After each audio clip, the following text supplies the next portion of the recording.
Hello నేను missus రావు. America అస్తవ్యస్తం కాబోతుంది. అమెరికాలో ఆర్థిక పరిస్థితి బాగాలేదు, మందగమనం ఉంది.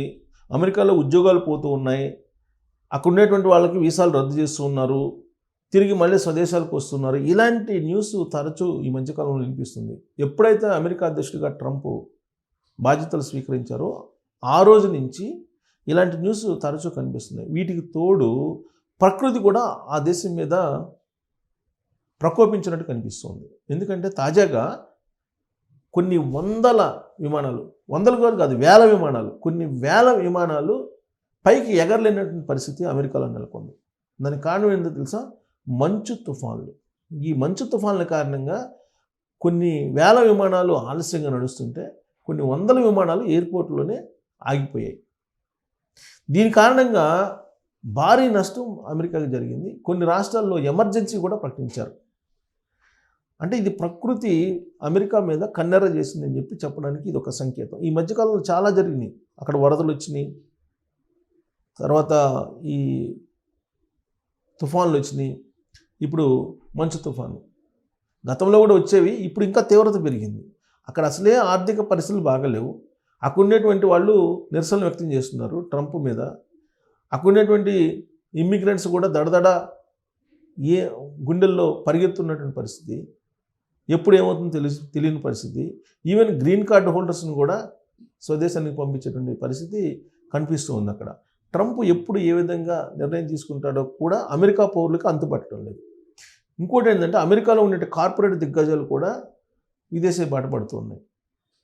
ఎందుకు? వర్క్ ఫోర్స్ని విదేశాల నుంచి తీసుకురాకుండా $1,00,000 పెట్టారు H-1B వీసాకి. ఆ కారణం చేతి కార్పొరేట్ కంపెనీలు కూడా ట్రంప్ విధానాలని వ్యతిరేకిస్తూ ప్రపంచంలోని ఇతర దేశాలకి వెళ్ళిపోతున్నాయి కంపెనీలు. ఫలితంగా అక్కడ నిరుద్యోగం పెరుగుతుంది. America first, great America make again అనేటువంటి నినాదంతో ట్రంప్ అక్కడ ఉండేటువంటి వాళ్ళని ఇబ్బంది పెడుతున్నారు. అక్కడ ఉండేటువంటి ఉద్యోగుల్ని ఉద్యోగం చేయకుండా ఉండేలాగా పరిస్థితులు కల్పిస్తున్నారు. ఈవెన్ స్టూడెంట్స్, యూనివర్సిటీలన్నీ ఖాళీ అయిపోయాయి అమెరికాకి. విదేశాల నుంచి అక్కడికి వెళ్ళేటువంటి స్టూడెంట్స్ లేరు. కారణం ఏంటంటే వెట్టింగ్ అనేటువంటి ఒక సిస్టమ్ని తీసుకొచ్చారు. సోషల్ మీడియాలో వీళ్ళ అకౌంట్స్లో ఏమేమి పోస్టులని పెట్టారు, ఏ పోస్టులని లైక్ చేశారు, ఏ పోస్టులని వాళ్ళు రీపోస్ట్ చేశారు, వీళ్ళ యొక్క యాటిట్యూడ్ ఏంటి, వీళ్ళు భారతదేశానికి అనుకూలంగా ఉన్నారా, లేదంటే అమెరికాకు అనుకూలంగా ఉన్నారా, లేదా ట్రంప్కి వ్యతిరేకంగా ఉన్నారా, అమెరికాకు అనుకూలంగా ఉన్నారా, ట్రంప్కి అనుకూలంగా ఉన్నారా, ఇవన్నీ పరిశీలించిన తర్వాత అప్పుడు ఇంటర్వ్యూస్ని పెట్టారు. అప్పుడు కూడా కన్ఫామ్గా అమెరికాలో దిగుతామని లేదు. అక్కడ దిగిన తర్వాత అమెరికాలో ఉండే హోమ్ల్యాండ్ సెక్యూరిటీ ఆపి కొన్ని క్వశ్చన్లు వేస్తుంది.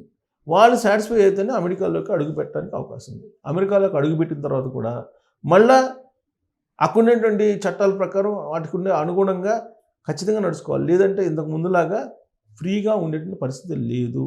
అక్కడ భద్రత అనేది కరువైంది. తుపాకీ కల్చర్ ఉంది, ప్రతి ఒక్కరి చేతిలో తుపాకీ ఉంటుంది. రేసిజం అనేది పెరిగిపోయింది.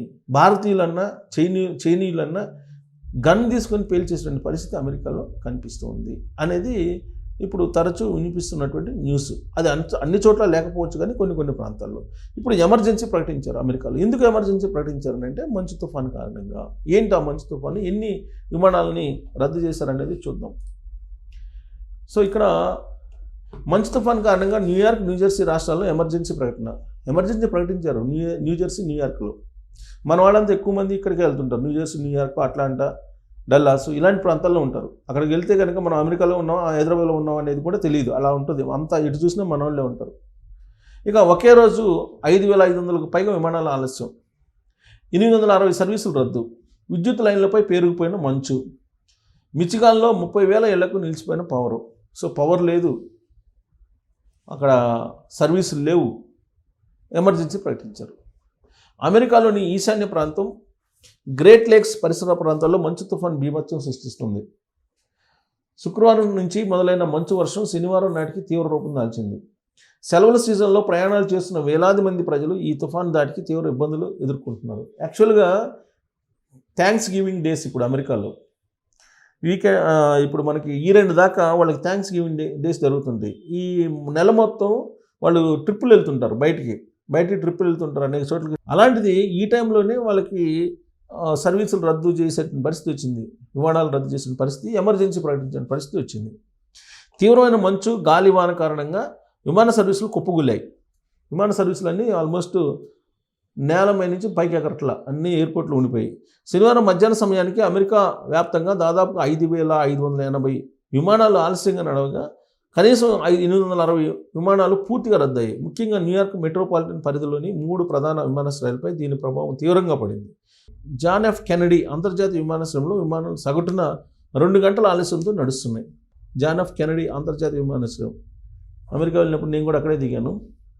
అక్కడ కూడా సగటున 2 గంటల ఆలస్యంతో నడుస్తున్నాయంట ఫ్లైట్లు. చాలా పెద్ద ఎయిర్పోర్ట్ అక్కడ.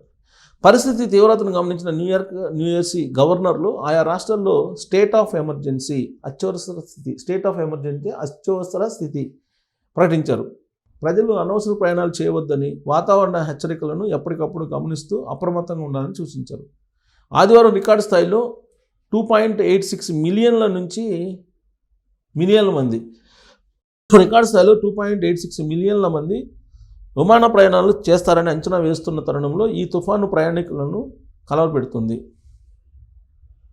మంచు ప్రభావం రవాణాపై కాకుండా విద్యుత్ సరఫరాపై కూడా పడింది. మిచిగాన్ రాష్ట్రంలో భారీగా మంచు కురవడంతో విద్యుత్ తీగలు తెగిపడ్డాయి. దీనివల్ల శనివారం ఉదయానికి సుమారు 30,000 ఇళ్ళు, వ్యాపార సముదాయాలకు విద్యుత్ సరఫరా నిలిచిపోయింది. న్యూయార్క్ నుంచి ఫిలడెల్ఫియా వరకు అనేక ప్రాంతాలకు వాతావరణ శాఖ రెడ్ అలర్ట్ ప్రకటించింది. ఇది రెడ్ అలర్టు, ఎమర్జెన్సీ, పవర్ లేదు, 30,000 ఇళ్ళకు పవర్ లేదు, విమానాలు రద్దు అయిపోయాయి, ఎమర్జెన్సీ ప్రకటించారు. ఇది న్యూయార్క్, న్యూజెర్సీ, ఫిలడెల్ఫియా వరకు ఉన్నటువంటి పరిస్థితి. అత్యంత దారుణమైన పరిస్థితి అక్కడ నెలకొంది. రెడ్ అలర్ట్ ప్రకటించారు. మనకు రెడ్ అలర్ట్ ప్రకటిస్తే ఎలా ఉంటుందో మనం చూసాం. ఇది కోస్తా ఏరియాలో తుఫాన్లు వచ్చినప్పుడు అలాంటి పరిస్థితి అక్కడ నెలకొంది. పైగా విద్యుత్ లేదు, మంచు తుఫాను ఒకవైపు, ఎక్కడికైనా వెళ్దామంటే విమానాలు లేదు, రోడ్డు మీద ప్రయాణం చేయడానికి లేదు. ఇలాంటి పరిస్థితి అమెరికాలో నెలకొంది. సో అమెరికా అంటూ ఉంటారు కదా, అక్కడ ఆ దేశం మీద ప్రకృతి కూడా ప్రకోపం ఇంకా ఉంది. అక్కడ అమెరికా అధ్యక్షుడు ట్రంప్ అయిన తర్వాత జరుగుతున్నటువంటి పరిణామాలు, వస్తున్నటువంటి ప్రకృతి వైపరీత్యాలు, ఇవన్నీ చూసిన తర్వాత అమెరికా రాబోయేటువంటి రోజుల్లో గడ్డు పరిస్థితుల్లోకి వెళ్ళబోతుంది అనే అభిప్రాయానికి ఎక్కువ మంది ఉన్నారు. మరి మీరేమంటారు? దీని మీద కామెంట్ చేసి థ్యాంక్ యూ.